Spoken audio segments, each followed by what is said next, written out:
asked some people, how do they feel about this divide, what we can do to solve accessibility issues and give everybody a fair chance. I think kids should all have provided stuff from the school, like devices. At least my school, might bring your own device. You have some of the online activities you need is for a device. So you need that in order to do the work. What happens if somebody doesn't have a device? Either they'll go down to the library or the teacher will rent out tablets or Chromebooks. So you mentioned that your school is BYOD, which stands for Bring Your Own Device. Mm-hmm. How does this impact you, if your parents ground you and take away your phone? Well, I feel kind of lost because a lot of the criteria is online and the studying is online, like flashcards, like online flashcards and websites information. And they'll text you if you have homework or a test the next day. We talked about how it's not really fair to kids that whose families can't afford their own devices or maybe even afford Wi-Fi in their homes. And we talked about how we don't really think that's fair. Any ideas on what we could do to help them? I know you mentioned one might be having the school provide devices. Where else could kids go to access information? Library, computer lab, at school. So in my daughter's school district, in 6th grade, it's required that each student have a Chromebook.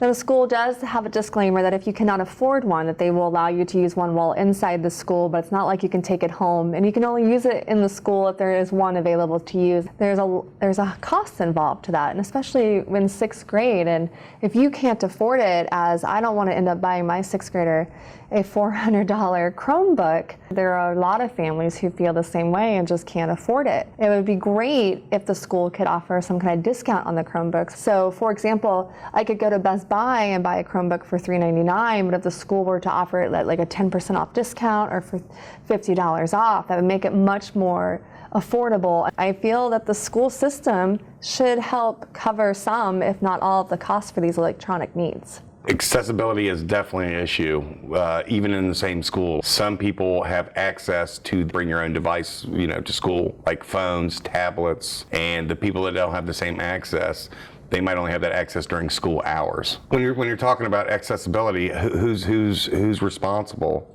Either you're going to have raised taxes to pay for it, so we're going to pay for it one way or another. What happens if you have to do work at home and you don't have internet access? You're at a disadvantage. I don't see how those people could keep up. Talking about technology and using the internet for education, it would be irresponsible of me if I didn't also address how we model and facilitate safe, healthy, legal, and ethical uses of multimedia and digital information and technologies in general. When we're talking about copyright, that's the exclusive legal right that's given to people to be able to protect their creativity and their materials. But when we talk about fair use, that's also dealing with the law, but it allows limited use of copyrighted material. But one thing I wanted to ask you is, where do you get your images to make sure that you don't get sued for copyright infringement? Through Google, through their advanced search options. You can go in and search by releasability or your limited release, and go through Creative Commons. You can search your images through Being the same way. They also have a search engine where you can go through Creative Commons or find your copyright release. You can also buy your images from different places such as Flickr or Getty's Images. Do you have any best practices or anything that you've had to do to ensure accessibility? We use closed captions for the hearing impaired. As far as any other experience, I have not been exposed to that in my previous work. I always say, if you don't know, ask. Ask a legal person. In summary, there are a number of initiatives out there to help provide equitable access to media.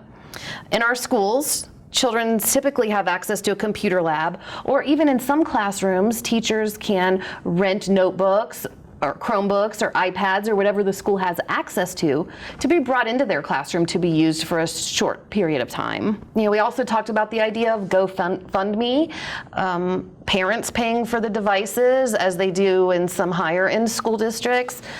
Lower end school districts may not have that. Also, in summary, I want to talk about when developing multimedia to be cognizant of what materials you're using.